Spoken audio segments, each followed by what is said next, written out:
Hello, friend. Welcome back to Couch Tales, Why We Do What We Do, the podcast where we dive into the funny and sometimes not so funny psychology of what makes us tick.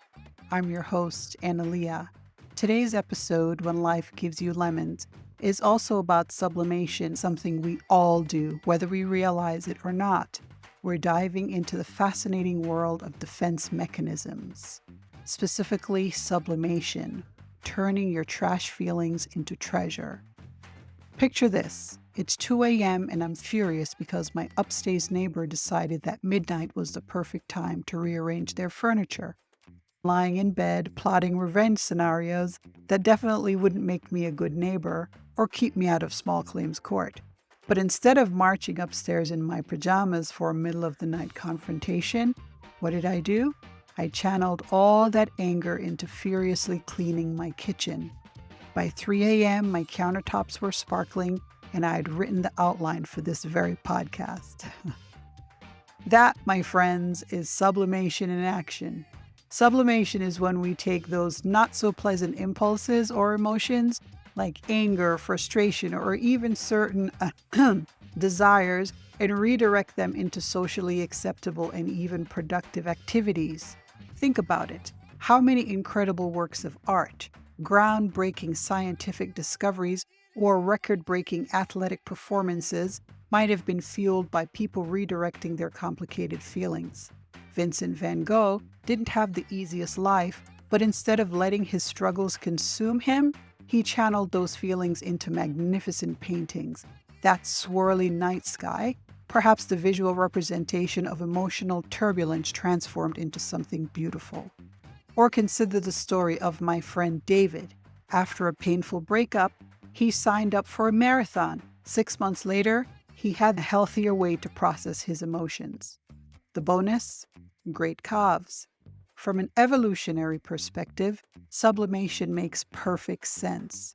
Our caveman-dwelling ancestors couldn't exactly punch every person who annoyed them without serious consequences for group survival.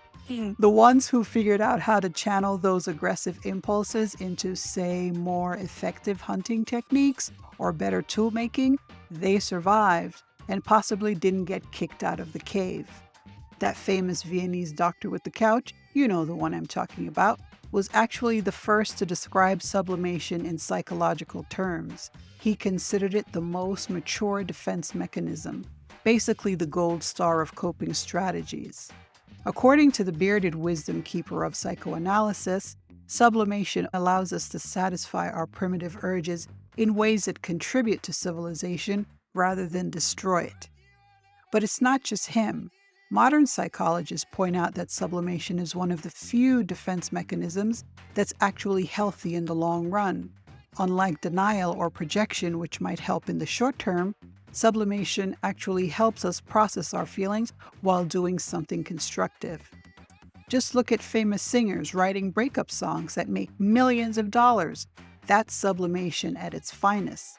So the next time you feel a strong emotion that might not be appropriate to express directly, try channeling it into something creative or productive.